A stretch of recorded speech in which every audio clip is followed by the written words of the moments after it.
So you can imagine, like, you finally get a home after so many years of fight, just nothing but grit and grime that you've had to go through to get to where you're at, and then the same things are happening to you. The fact of the matter is that it's just too much that anybody could tolerate or would tolerate. Oftentimes, people take the law in their own hands and they find out where these kind of crimes are coming from. I'm trying to stop that in the world in general. I believe that people should have more grit about them in the general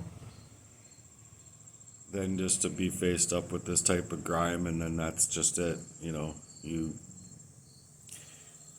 You're fighting identity theft and abuse and family abuse and lies. And for myself, it's been ever since I was a young child, stopping me from not only speaking out about my father or like reaching a place where I could take the stand against my father for what he did, because I was never given that chance. But this chaos followed me throughout my life, all of it. Homelessness, being silenced when I tried to speak out about the family abuse, to being gate kept with poisons, so you couldn't even see the reason through it. And so while these people are working in that way and stealing my identity, now as an adult, it's like my whole work life, my whole life in general, in any kind of like organic fashion anyway, has been threatened, shut out, shut off. No one seems to care. So I've reached out to charities, I've reached out to the police, I've reached out to different places to hopefully take actionable steps in creating a pathway out of this, because it's not just your average everyday identity theft. It has to do with cold and calculated attempts on my life to take me out. And so I don't know exactly what to do, because I can't just unpack my life and live my life and settle into my own home. It's like I couldn't settle into even the homeless shelter. I was being attacked. I didn't know where it was coming from at the time, but it was coming from Jesse, my own proxy made friend, to work in this fashion. Also, that these people can indemnify their crimes and like get away with their crimes against me, so they have to work in a way to conceal not only me, but conceal what I'm trying to do out here. So my health is at risk. It's just the bigger picture here about the whole situation, and I'm hoping that I can find help out here to get people believing in my story and believing that I have reason to live and all that stuff. So if you can hear me out, please do.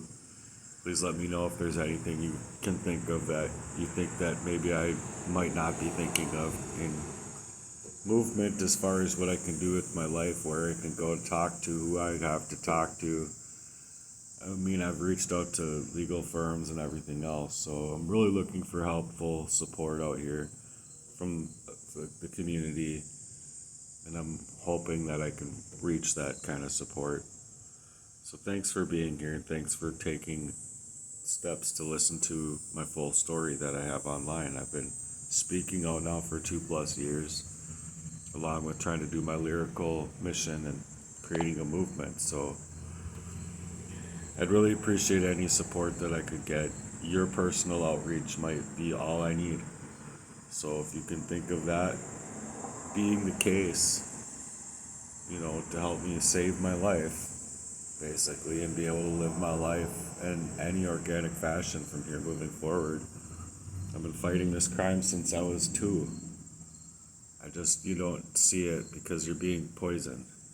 My dad poisoned me, my brothers poisoned me, Jesse poisoned me, the proxy relationships that they got around me, and even including romantic relationships that they installed inside of my life to continue poisoning me on that level. So if you can support me, I really appreciate it. And like I said, your support, your help might be all I need.